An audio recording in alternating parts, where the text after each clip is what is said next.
We have a special address brought to you by Mr. Phillips Baker, whose topic is the silver deficit and why the gap cannot be filled, scale and costs cannot be solved. As you're all aware, Mr. Phil Baker presently is a senior advisor at Cristobal Mining.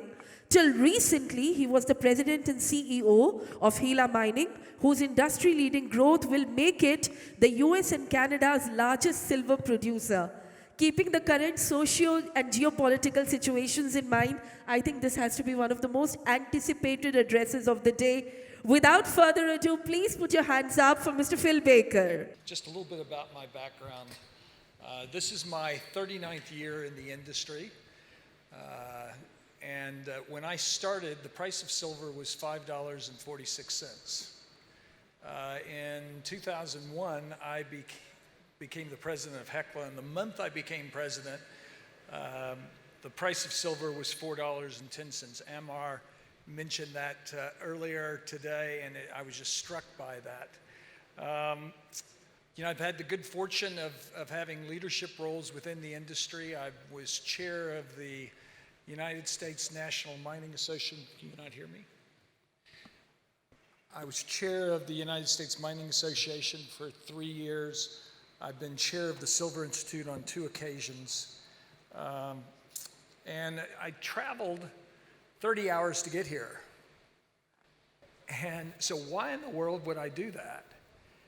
And there's really 3 reasons. Ankur this morning in his presentation did a great job of illustrating the importance that India has to the silver industry. India is the 3rd largest consumer of silver, 19%.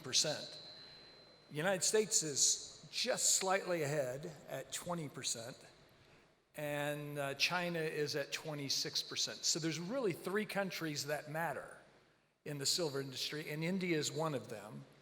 And India is the country that, without a doubt, is going to have the most growth in the consumption of silver. And that's particularly on the industrial side. And it's also the country, I think, that can lead the way with respect to other uses of silver. It's also a place that you can go and get really cool stuff. So this is a silver purse that my girlfriend Nadine saw and had to have, and I agree with her. It's just a beautiful piece of art. When I came last year, I was struck by the term silverware, because in the United States, when we think of silverware, it's what you guys call flatware. Well, that's not what you guys are selling. You're selling art, beautiful pieces of art. And the 3rd reason I came is to learn. That was the same reason I came a year ago, and it was a mind-blowing experience for someone that has been in the silver industry for 23 years.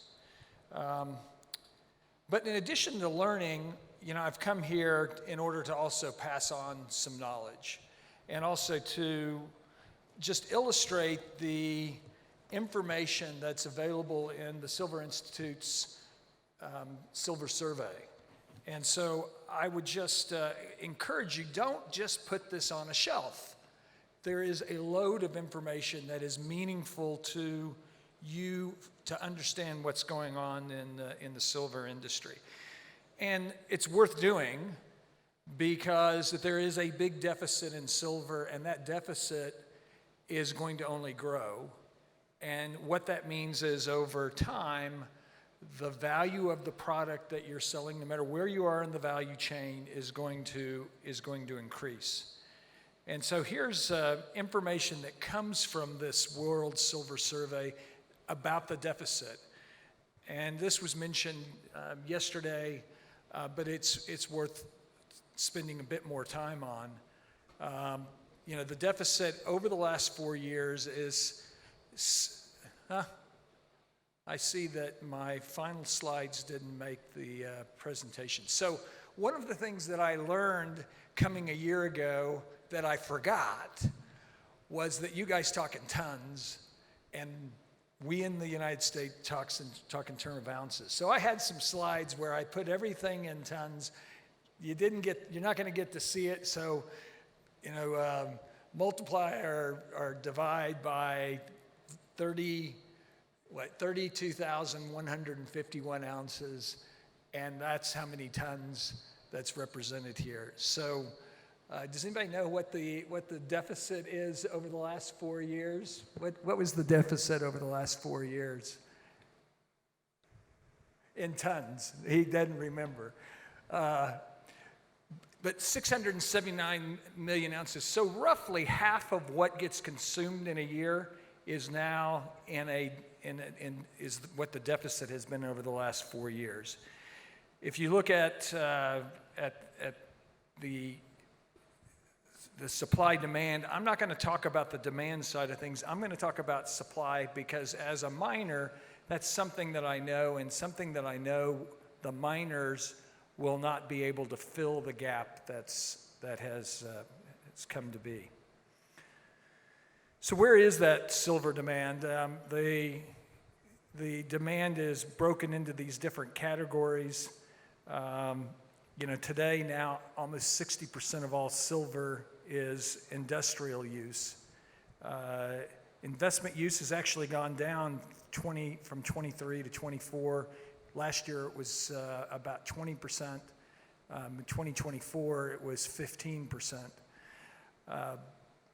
So the driver that has happened over the course of my career has been this increased industrial use and the photovoltaic use. And you're going to see that certainly happen in India.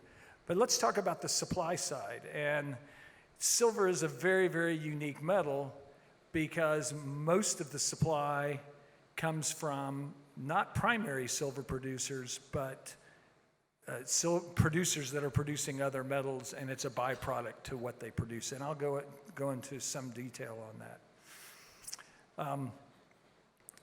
There's really only 3 countries that matter in terms of silver production, in terms of scale. It's Mexico, China, Peru.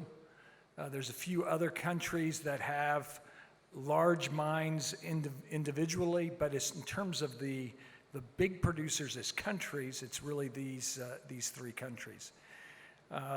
India, interestingly, is 3%, and of course that's really comes from one mine. And the growth of that mine has been pretty remarkable, and it's going to continue to grow. It's apparently they're expecting it to go to about 1,200 tons of silver production from about 700 tons. In fact, you can see here on the bottom of this chart, which compares the peak silver. So interestingly, the big year for production of silver was 2016. Ever since then, we have produced less silver.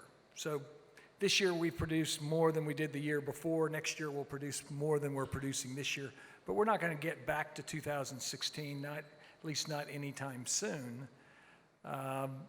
And it's notwithstanding, you've seen significantly higher silver prices. If you go to 2016, the average price was about $21. So despite the fact over the last 5 years, silver price has been significantly higher, we've not been able to get back to that peak. So you got that deficit. You would think with the deficit, you would be able to fill that gap with more production. That's not what's happening.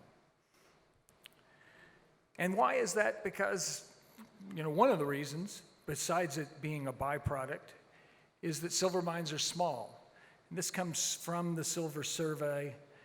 You can see the mines. The biggest mine is actually a copper mine in Poland that produced 41 million ounces of silver, about 5% of the total world's production. You can see the Indian silver mine is number 4. The company that I'm representing, Cristobal, is number 5 at 16.8 million ounces. But what you can see is you get down to the 30th mine, so these are the top 30 mines, you're down to 5 million ounces. How big was that gap? It's 100 to 200 million ounces a year. You cannot build mines that are big enough, silver mines that are big enough, in order to fill that gap. And you can't do it because silver is a byproduct. So 72% of all the silver that's produced comes as a byproduct. What this slide should show is where it's coming from, what types of mines it's coming from. Number one mine that it's coming from is lead zinc mines. So where's the lead zinc price? It's on a per pound basis, it's about $1.20 per pound. Not a particularly attractive price to make investment in new zinc mines. The price of copper is relatively weak from where it has been, although we would expect it to be higher. So where have you seen the growth in silver production as a byproduct? It's been gold, and it's really been from one mine. If I'll go back to this slide, Penasquito is a mine that came back into production, full production.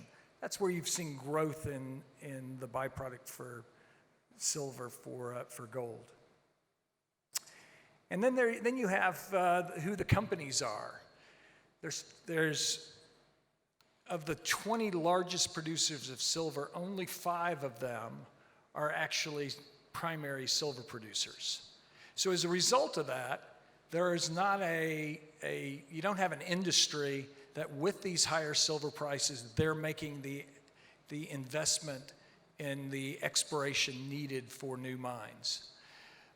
Who are the 5 primary silver producers? You've got Pan American Silver, which would be the 5th on the list. You have San Cristobal Mining, you have Hecla Mining, you have Coeur Mining. That's it. Those are really the only companies that are of size. And again, look at the size of production.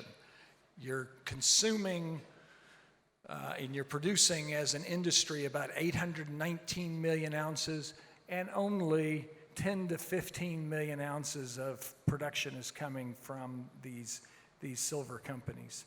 If you look at our reserves, there aren't enough reserves to see a significant increase in silver production. Each of these companies face big challenges for the properties that they have, that they are intending to try to put into production with permitting, with security, with access. You know how long it takes to go from production, from discovery into production for a silver mine, for a new mine in the United States? 29 years. So you're not going to see growth in new mines in order to fill this gap. So we just heard a presentation about recycling. Will recycling fill the gap? And interestingly, when I think about recycling, I think about it in terms of a 150 to 200 million ounce contributor to the supply. Despite the fact that you have significantly higher prices, you haven't seen the total recycling increase. So what fills the gap? Well, the gap gets filled by the above ground stocks, by 5 billion ounces of silver that is sitting in private hands for the most part. You also have 1.7 billion ounces that are in reported inventories. So the silver market is in structural deficit today, and it will continue to be in structural deficit in the future. So the point of all this is you guys are in, and me included, we're in an industry where the price of the product is going to have to increase in order to get those ounces that are sitting in private stocks into your hands in order to make the products that you make. And with that, I'd be happy to take questions.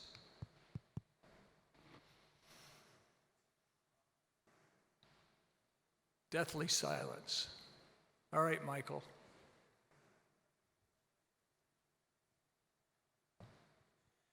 Phil, you mentioned the fact about 29 years from discovery to production. Do you see that being streamlined based on the need of silver across the globe, or is this something that's here to stay?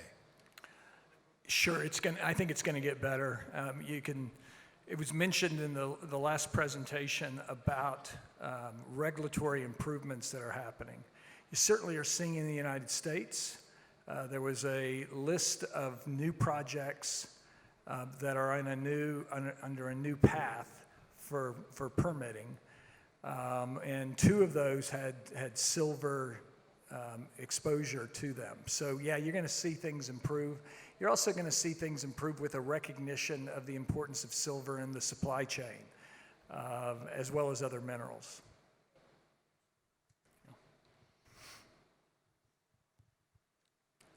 Philip, you underscored the point that it is in deficit and ominously will be in deficit. Its impact on key sectors, industrial sectors, energy, photovoltaics, your take on that?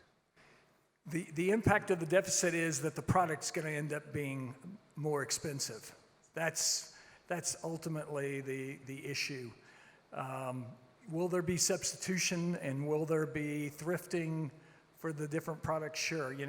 I hear people talk about the low weight jewelry. You're going to have more of that, and that's okay because people just buy more of it. Yeah, why have prices not reacted? I think it's interesting if you look at what's happened with gold. Gold is at all-time highs, right? And we see new highs sort of week after week for gold. As one person tells me, every time Trump opens his mouth, it seems like the gold price goes up. But you don't see that for silver, and why is that? I think because silver is 60% industrial demand, and so there is a lot of uncertainty surrounding the future of industry. You see it with copper, right? Copper is not at the sort of levels that gold is at, so it's not surprising. But what does happen is as you continue to stretch having to use the above ground stocks of silver, it becomes dearer and dearer for those that hold that silver for them to release it. So, ultimately, it's supply demand fundamentals. You have to have higher prices to see that silver come out into the market. What price rise we expect this year? You know what, I don't give price predictions other than to say the market fundamentals are for a higher price. When the price of silver was $4.10 and I started working for Hecla, we had a mine that people wanted us to close down, flood, and it was over for that mine. But it was clear to us that there was a change that was happening in the market, and that we needed to do everything we could in order to keep that mine in place. Same thing is true today. We're in a place where the price of silver has to rise in order for there to be the metal available for all the uses that we have around the world. So thank you very much. Hello. Is there Hello. time? Good afternoon. I'm sorry. Okay, Sir, good afternoon over here. Hi. Good afternoon. I'm sorry. So good afternoon, sir. So I have one question regarding as the last slide which we saw, it says the silver market is in and will be deficit, okay, in the market. So I want to know how we can improve, what collaborative support you would require in a long term to get it grow. So if I understand the question is, how does the deficit ultimately get overcome? Yeah, and the short answer is it's not going to come from the mines. It's not going to come from recycling. The deficit comes from silver that is sitting in vaults all over the world. Or, as one person said last year, I won't forget this. They said that an Indian farmer would every year go and buy silver, and they would bury that silver. And the guy said his return has been so much better than the sophisticated investor's return, and so that's where it's going to come from, right? Indian farmer is going to eventually take that silver out of the ground, and they're going to redeem it, and that will fill the gap, because it's going to reach a price where people are willing to do that. One of your slides, you mentioned that 59% of the supplies of silver is a byproduct of other metals. So, for example, gold. Do you see the increase in gold production meeting some of the deficit? Yeah, so it's 72% is a byproduct. Right. And the answer is yes, there will be more silver that will come. But realize how big the gap is, right? It's 200 million ounces on average, 200 million ounces on 800 million ounces of production from the mines. It's not going to It can't happen. Thank you very much.